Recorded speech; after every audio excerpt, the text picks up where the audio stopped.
बेहद कम उम्र में अपने ज्ञान का लोहा मनवाने वाले और देश के युवाओं को आज़ाद भारत का सपना दिखाने वाले स्वामी विवेकानंद, सनातन धर्म का प्रतिनिधित्व करने वाले विवेकानंद जी का जिक्र जब कभी भी आएगा, उनके अमेरिका में दिए गए यादगार भाषण की चर्चा जरूर होगी।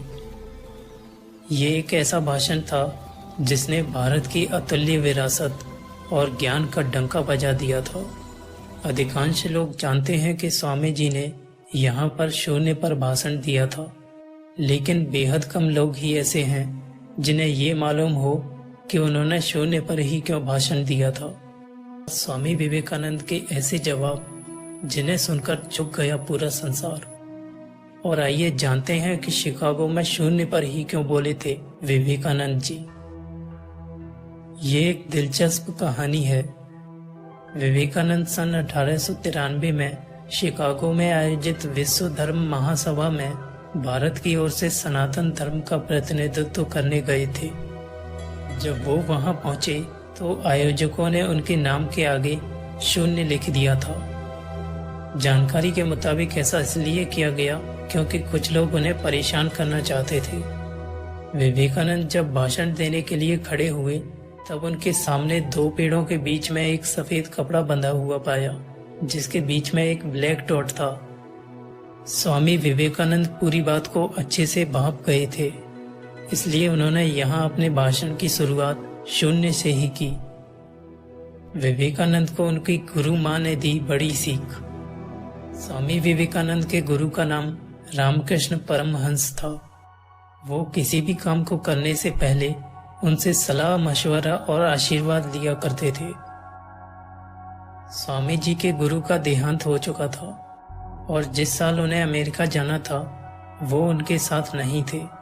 इस स्थिति में उन्होंने अपनी गुरु माँ का आशीर्वाद लेना चाहा। विवेकानंद रामकृष्ण परमहंस की पत्नी माँ शारदा के पास पहुंचे। उन्होंने उनके पैर छुए और उन्हें बताया कि उन्हें अमेरिका में भाषण देने जाना है और वो उनका आशीर्वाद लेना चाहते हैं। लेकिन इस पर माँ शारदा ने कहा कि तुम कल आना, मैं देखना चाहती हूँ कि तुम इस काबिल हो भी या नहीं। माँ की बात सुनकर स्वामी जी थोड़ा हैरान हो गए, लेकिन गुरु माँ के कहे अनुसार वो अगले दिन फिर से उनका आशीर्वाद लेने पहुंचे। विवेकानंद जब पहुंचे तो माँ शारदा रसोई में थीं। विवेकानंद ने उनसे कहा कि माँ, मैं आशीर्वाद लेने आया हूँ। माँ शारदा ने यह सुनकर कहा, ठीक है, पहले तुम मुझे चाकू उठाकर दो, मुझे सब्जी काटनी है। विवेकानंद ने चाकू उठाया और माँ की तरफ बढ़ा दिया। चाकू लेते ही माँ शारदा ने अपने विवेकानंद को आशीर्वाद दे दिया। माँ ने कहा, मेरे समस्त आशीर्वाद तुम्हारे साथ हैं। माँ का आशीर्वाद पाने के बाद भी नरेंद्र को बेचैनी थी। उन्हें समझ नहीं आ रहा था कि आखिर चाकू का आशीर्वाद से क्या जुड़ाव है। उन्होंने आखिरकार माँ से यह पूछ ही लिया। तब माँ ने उन्हें बताया, जब भी कोई दूसरे को चाकू पकड़ाता है तो धार वाला सिरा पकड़ाता है, लेकिन तुमने ऐसा नहीं किया, इसलिए मेरे समस्त आशीर्वाद हमेशा तुम्हारे साथ हैं। संस्कृति वस्त्रों में नहीं, चरित्र के विकास में है। एक बार जब स्वामी विवेकानंद जी विदेश गए तो उनके वस्त्र और पगड़ी देखकर लोगों ने पूछा, आपका बाकी सामान कहाँ है? स्वामी जी बोले, बस यही सामान है। तो कुछ लोगों ने मजाक किया, अरे यह कैसी संस्कृति है आपकी? तन पर केवल एक चादर लपेट रखी है, कोट वोट जैसा कुछ भी पहनावा नहीं है। इस पर स्वामी विवेकानंद जी मुस्कुराए और बोले, हमारी संस्कृति आपकी संस्कृति से अलग है। आपकी संस्कृति का निर्माण आपके दर्जी करते हैं, जबकि हमारी संस्कृति का निर्माण हमारा चरित्र करता है।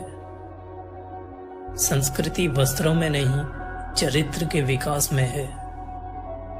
अपनी भाषा पर गर्व। एक बार स्वामी विवेकानंद विदेश गए, जहां उनके स्वागत के लिए कई लोग आए हुए थे। उन लोगों ने स्वामी विवेकानंद की तरफ हाथ मिलाने के लिए हाथ बढ़ाया और इंग्लिश में हेलो कहा। जिसके जवाब में स्वामी जी ने दोनों हाथ जोड़कर नमस्ते कहा। उन लोगों को लगा शायद स्वामी जी को अंग्रेजी नहीं आती है, तो उन लोगों में से एक ने हिंदी में पूछा, आप कैसे हैं? तब स्वामी जी ने कहा, I am fine, thank you. उन लोगों को बड़ा ही आश्चर्य हुआ। उन्होंने स्वामी जी से पूछा कि जब हमने आपसे इंग्लिश में बात की तो आपने हिंदी में उत्तर दिया, और जब हमने हिंदी में पूछा तब आपने उसका जवाब इंग्लिश में दिया, इसका क्या कारण है? तब स्वामी जी ने कहा, जब आप अपनी माँ का सम्मान कर रहे थे तब मैं अपनी माँ का सम्मान कर रहा था, और जब आपने मेरी माँ का सम्मान किया तब मैंने आपकी माँ का सम्मान किया। देने का आनंद पाने के आनंद से बड़ा होता है। भ्रमण और भाषणों से थके हुए स्वामी विवेकानंद अपने निवास स्थान पर लौटे। उन दिनों वे अमेरिका में एक महिला के यहाँ ठहरे हुए थे। वे अपने हाथों से भोजन बनाते थे। एक दिन वे भोजन की तैयारी कर रहे थे कि तभी कुछ बच्चे पास आकर खड़े हो गए। उनके पास सामान्यतः बच्चों का आना जाना लगा ही रहता था। बच्चे भूखे थे। स्वामी जी ने अपनी सारी रोटियां एक एक कर बच्चों को बांट दी। महिला वहीं बैठी सब देख रही थी। उसे बड़ा आश्चर्य हुआ। आखिर उससे रहा नहीं गया और उसने स्वामी जी से पूछ ही लिया, आपने सारी रोटियां उन बच्चों को दे डाली, अब आप क्या खाएंगे? स्वामी जी के चेहरे पर मुस्कान दौड़ गई। उन्होंने प्रसन्न होकर कहा, माँ, रोटी तो पेट की ज्वाला शांत करने वाली वस्तु है। इस पेट में ना सही, उस पेट में ही सही। देने का आनंद पाने के आनंद से बड़ा होता है। एक विदेशी महिला स्वामी विवेकानंद के समीप आकर बोली, मैं आपसे शादी करना चाहती हूँ। विवेकानंद बोले, क्यों? मुझसे ही क्यों? क्या आप जानती नहीं कि मैं एक सन्यासी हूँ? औरत बोली, मैं आपके जैसा ही गौरवशाली, सुशील और तेजोमयी पुत्र चाहती हूँ, और वो तभी संभव होगा जब आप मुझसे विवाह करेंगे। विवेकानंद बोले, हमारी शादी तो संभव नहीं है, परंतु हाँ, एक उपाय है। औरत बोली, वो क्या? विवेकानंद ने कहा, आज से ही मैं आपका पुत्र बन जाता हूँ। आज से आप मेरी माँ बन जाओ। आपको मेरे रूप में मेरे जैसा बेटा मिल जाएगा। औरत विवेकानंद के चरणों में गिर गई और बोली कि आप साक्षात ईश्वर के रूप हैं। लक्ष्य पर ध्यान लगाओ। स्वामी विवेकानंद अमेरिका में भ्रमण कर रहे थे। एक जगह से गुजरते हुए उन्होंने पुल पर खड़े कुछ लड़कों को नदी में तैर रहे अंडों के छिलकों पर बंदूक से निशाना लगाते देखा। किसी भी लड़के का एक भी निशाना सही नहीं लग रहा था। तब उन्होंने एक लड़के से बंदूक ली और खुद निशाना लगाने लगे। उन्होंने पहला निशाना लगाया और वो बिल्कुल सही लगा। फिर एक के बाद उन्होंने कुल 12 निशाने लगाए और सभी बिल्कुल सटीक लगे। ये देख लड़के दंग रह गए और उन्होंने स्वामी विवेकानंद से पूछा, भला आप ये कैसे कर लेते हैं? स्वामी जी बोले, तुम जो भी कर रहे हो अपना पूरा दिमाग उसी एक काम में लगाओ। अगर तुम निशाना लगा रहे हो तो पूरा ध्यान सिर्फ अपने लक्ष्य पर होना चाहिए, तब तुम कभी चूकोगे नहीं। अगर तुम अपनी पढ़ाई कर रहे हो तो सिर्फ पढ़ाई के बारे में सोचो। मेरे देश में बच्चों को यही करना सिखाया जाता है। डर का सामना। एक बार बनारस में स्वामी जी दुर्गा जी के मंदिर के पास से निकल रहे थे। तभी वहां मौजूद बहुत सारे बंदरों ने उन्हें घेर लिया। वे उनके नजदीक आने लगे और डराने लगे। स्वामी विवेकानंद डर गए और खुद को बचाने के लिए दौड़कर भागने लगे, पर बंदर तो उनके पीछे ही पड़ गए और उन्हें दौड़ाने लगे। पास खड़ा एक वृद्ध सन्यासी ये सब देख रहा था। उसने स्वामी जी को रोका और बोला, रुको, उनका सामना करो। स्वामी जी तुरंत पलटे और बंदरों की तरफ बढ़ने लगे।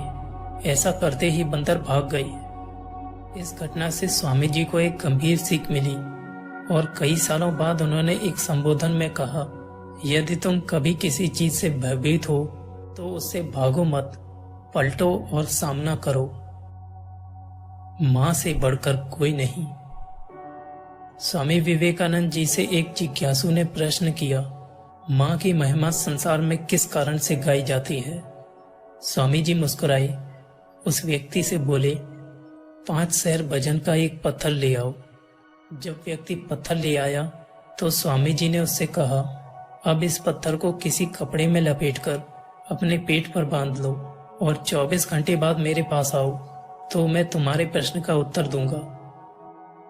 स्वामी जी के आदेशानुसार उस व्यक्ति ने पत्थर को अपने पेट पर बांध लिया और चला गया। पत्थर बंधे हुए दिन भर वो अपना काम करता रहा, किंतु हर क्षण उसे परेशानी और थकान महसूस हुई। शाम होते होते पत्थर का बोझ संभाले हुए चलना फिरना उसके लिए मुश्किल हो गया। थका हारा वह स्वामी जी के पास पहुंचा और बोला, मैं इस पत्थर को अब और अधिक देर तक नहीं बांधे रख सकूंगा। एक प्रश्न का उत्तर पाने के लिए मैं इतनी कड़ी सजा नहीं भुगत सकता। स्वामी जी मुस्कुराते हुए बोले, पेट पर इस पत्थर का बोझ तुमसे कुछ घंटे भी नहीं उठाया गया। माँ अपने गर्भ में पलने वाले शिशु को पूरे 9 माह तक ढोती है और घर का सारा काम करती है। संसार में माँ के सिवा कोई और धैर्यवान और सहनशील नहीं है, इसलिए माँ से बढ़कर इस संसार में कोई नहीं है।